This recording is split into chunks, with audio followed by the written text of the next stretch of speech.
এদিকে আশুলিয়ার ভাদাইল রূপায়ণ মাঠে আয়োজিত আশুলিয়া থানা যুবদলের ইফতার মাহফিলে হামলা ও প্যান্ডেল ভাঙচুরের ঘটনা ঘটে। এই হামলার নেতৃত্ব দিয়েছেন আশুলিয়া থানা বিএনপির সহ সভাপতি ও স্বেচ্ছাসেবক দলের নেতা পিয়ার আলী ও ইদ্রিস আলী। স্থানীয়রা জানান, পিয়ার আলী ও তার অনুসারীরা ইফতারের দাওয়াত না পেয়ে ক্ষিপ্ত হয়ে এ ঘটনা ঘটান। তারা পরিকল্পিতভাবে ইফতার মাহফিলের প্যান্ডেল ভেঙে ফেলে এবং চেয়ার টেবিল সহ অন্যান্য জিনিসপত্র ভাঙচুর করে। এতে এলাকায় আতঙ্ক ছড়িয়ে পড়ে। এ বিষয়ে জানতে চাইলে মুঠোফোনে আশুলিয়া থানা বিএনপির সহ সভাপতি পিয়ার আলী বলেন, আশুলিয়া থানা যুবদলের যুগ্ম সম্পাদক, এখানে ওয়ার্ড কমিটি আছে, ইউনিয়ন কমিটি আছে। কাল দেখে যাওয়া যায় না, সে একাই এগুলি করতো। সে তো কোনো দলেরই সদস্য না, দলের যুবদলের এখন তো কোনো দলের সদস্যই না।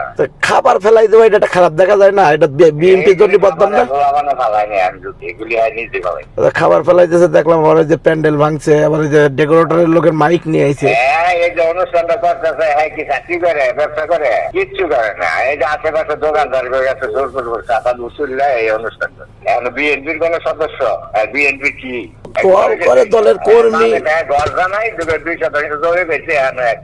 দলের কর্মী এটা হিসেবে কর্মী। এমনি তো যখন 5 আগস্টের আগেও তো বিভিন্ন আন্দোলনের সহায়তা ছিল, প্রোগ্রামে ছিল।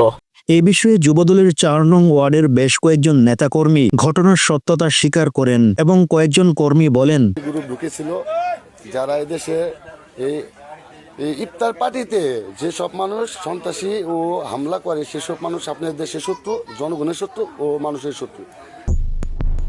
এ ঘটনায় এলাকাবাসী ক্ষোভ প্রকাশ করেন। তারা বলছেন, রাজনীতির নামে এ ধরনের হামলা ভাঙচুর বন্ধ হওয়া দরকার। জনগণের জন্য যারা কাজ করার কথা তারা যদি এমন করে, তাহলে মানুষ রাজনীতিবিদদের আর বিশ্বাস করবে না।